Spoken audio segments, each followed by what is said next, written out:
7 minutes after the hour of 7 o'clock, time now for a look at the news for a Tuesday, the 30th day of May for 2017. It was a deadly Memorial Day on the waters of Amador County, according to Amador Undersheriff Jim Wagner. Just after 1 Monday afternoon, an Amador County Sheriff's Office deputy on boat patrol at Lake Comanche noticed 2 jet skis on the lake with a male sitting on one waving. Upon pulling up to the vessels, he found an 18-year-old female lying nearby unresponsive in the water. The deputy pulled the woman into his patrol boat and started to administer life-saving measures while also assisting the male into the patrol boat. The deputy headed for the North Shore Marina, all the while continuing to administer CPR to the woman until medical personnel arrived at the marina to assist. The woman was then transported to Sutter Amador Hospital, where she was later pronounced dead. The woman was identified as 18-year-old Emily Ieno of Elk Grove. During the Amador County Sheriff's Office investigation, deputies determined Ieno and her male associate collided with each other while they were operating the jet skis, causing Ieno to be thrown from her jet ski into the water. The Amador County Sheriff's Office is still conducting a complete investigation into the cause of that incident. At this time, alcohol does not appear to be a factor in the boating incident. Well, a drowning reported yesterday at Lake Amador. Amador County Undersheriff Wagner reports at around 4:30 yesterday afternoon. Their office received a 911 call. There was a possible drowning of a teenage male at the Lake Amador swim pond, and other swimmers were currently looking for him. So patrol deputies, along with a boating deputy, responded to the pond. However, they were unable to immediately locate the person. With the use of the sonar equipment on the boat, deputies were able to pinpoint a potential location of the drowning victim. Members of the Amador County Sheriff Office dive team able to locate and recover a 20-year-old male from Davis who was pronounced dead at the scene. Now, the Sheriff Office still conducting an investigation into the drowning, and the victim's identity is currently being withheld due to notification of next of kin. A vegetation fire was reported just after noon yesterday in the West Point area. The fire was in the area of Winton Road and Spur 10, and it was estimated to be around 5 acres in size.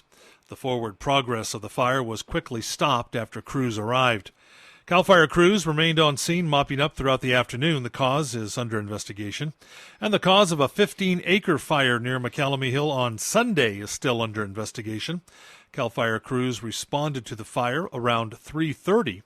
It took crews close to 2 hours to extinguish the fire, which burned off Highway 26 and Beale Ranch Road. Multiple engines, 2 air tankers, a helicopter, and ground crews were called to the scene. No one was injured. No structures were harmed. Fire crews remained on scene throughout the evening with mop-up operations. And KVGC has received several reports of people suffering from norovirus in the county. Now, there have been many outbreaks in recent weeks throughout the state, so it's a good time to warn listeners of the potential dangers and how to avoid norovirus. Now, symptoms include 1 to 3 days of nausea, vomiting, and diarrhea, as well as low-grade fever and fatigue. It's normally not dangerous, but can lead to dehydration, which is dangerous. Now, the virus is spread easily through infected food or drink, direct contact with an infected person, or by making contact with surfaces such as counters or eating utensils, then touching your face, nose, or eyes. I should say your mouth, nose, or eyes. Now, it's normally impacting enclosed settings like schools, cruise ships, restaurants, or daycares, but can be spread elsewhere. The Center for Disease Control says you can help avoid and prevent it by washing your hands thoroughly with soap and water, properly rinsing and preparing food, cleaning surfaces with bleach, and washing infected laundry. More information available online at cdc.gov. And the Calaveras County Sheriff's Department went on a marijuana eradication spree last week. On Monday, deputies with the assistance of code enforcement served a search warrant on a property located west of Murray Creek Road in Mountain Ranch. The search was conducted on an unregistered illegal marijuana grow. Officers were able to seize 399 marijuana plants.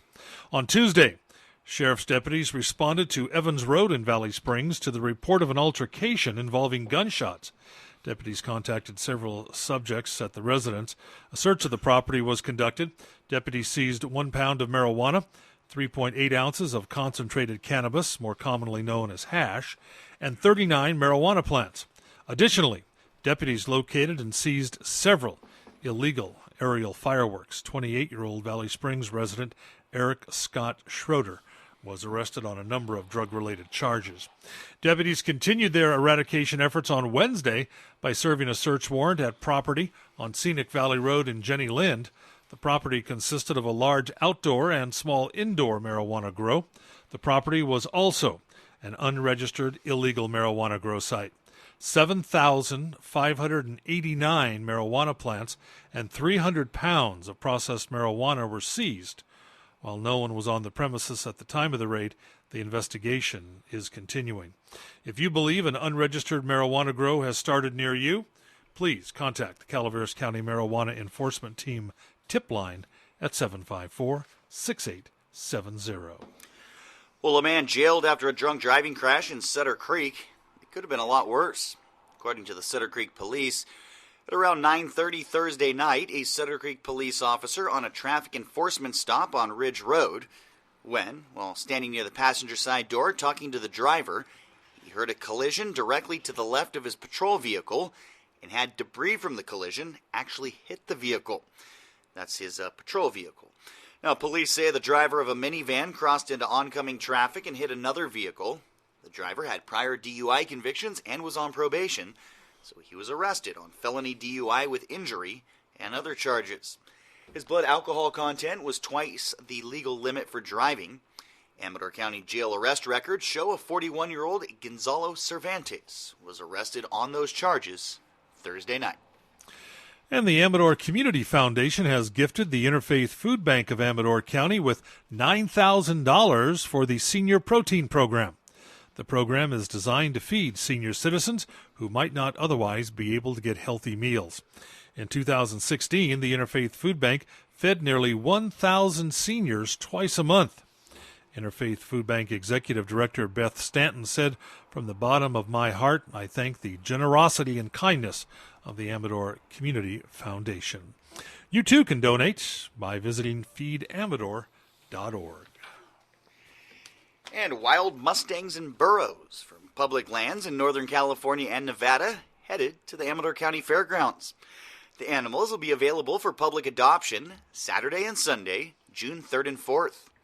The Bureau of Land Management, or BLM, will offer 20 mustangs, including young mares, yearling fillies, yearling geldings, and 6 wild burros. Adoptions will be held from 8 to 2 Saturday with an hour of silent bidding starting at 9 a.m. Adoptions continue from 8 to 4 on Sunday. Now, animals that are not adopted during the silent bidding will be available for a $125 adoption fee on a first-come, first-served basis. Adoption preview starts at 2 p.m. Friday, June 2nd. Now, all the horses and burros are healthy and ready to train and have received vaccination for common equine diseases, including rabies and West Nile. Complete health records will be provided with each animal. For more information and rules of adoption program, visit the BLM online.